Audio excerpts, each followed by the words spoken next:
বেশ কয়েকদিন থেকে টক ঝাল কিছু খেতে ইচ্ছা করতেছে, তো বাসায় দেখি লেবু আর আমরা রয়েছে। আমি এদিকে শুকনো মরিচ বের করে দিয়েছি। তো চুলাতে মাটির খোলা দিয়ে ভালোভাবে হিট করে নিয়ে আমি মরিচগুলো ভালোভাবে ভেজে নিব। আমার কিচেনের জানালা দিয়ে খুব সুন্দর স্কুল বিল্ডিং দেখা যায়।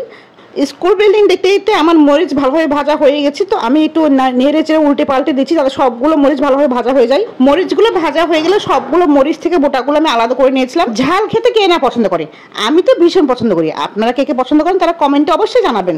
এবার শুকনো মরিচগুলোকে ব্লেন্ডারে দিয়ে চিলি ফ্লেক্স করে নেব।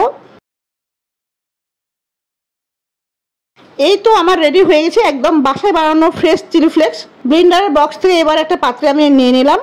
এবার চলে আসলো আমরা আর লেবু কাটার পালা। তো আমি একটা পিলার নিয়ে নিব, পিলারের সাহায্যে সবগুলো আমরা কেটে নিব। আমি এদিকে আমরা কাটিং করতেছি আর আমার ছেলে উকি ঝুঁকি মারতেছে কখন মায়ের হাতে বানানো আমরা মাখা আর লেবু মাখা খাবে।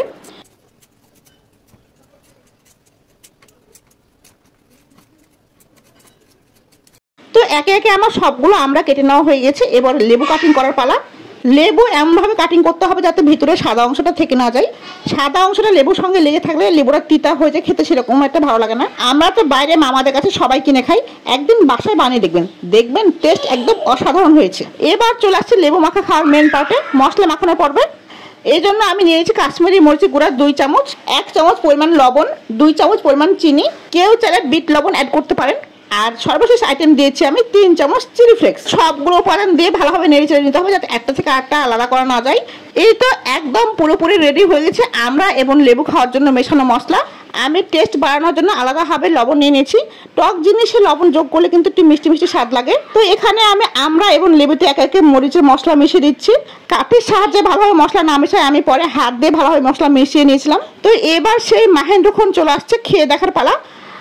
টেস্ট জাস্ট অসাধারণ হয়েছে, আপনারা বাসায় অবশ্যই ট্রাই করবেন। আমি একে একে লেবু আমরা সবগুলো খেয়ে শেষ করে ফেলেছিলাম।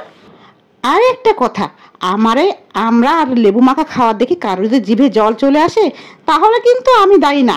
ভিডিওটি এডিটিং করতে বসেও আমার জিভেতে জল চলে আসার উপক্রম হয়েছে। ঝাল লাভার বলে কথা।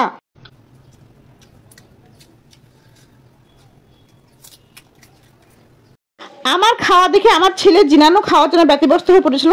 দেখুন কি তৃপ্তি নিয়ে সে লেবু মাখা খাচ্ছিল। ওর মরিচ মেশানো দেখে আমি অবাক হয়ে গেছিলাম, এত মরিচ মেশাচ্ছিল। পরে দেখি ও পুরো একটা আমরা মাখানো খেয়ে ফেলেছে।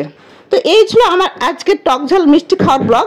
আমার ব্লগটি কেমন লাগলো সবাই কমেন্টে জানাবেন। ভালো লাগলে লাইক কমেন্ট শেয়ার করে পাশে থাকবেন। সেই পর্যন্ত সবাই ভালো থাকবেন, সুস্থ থাকবেন। আল্লাহ হাফেজ সবাইকে।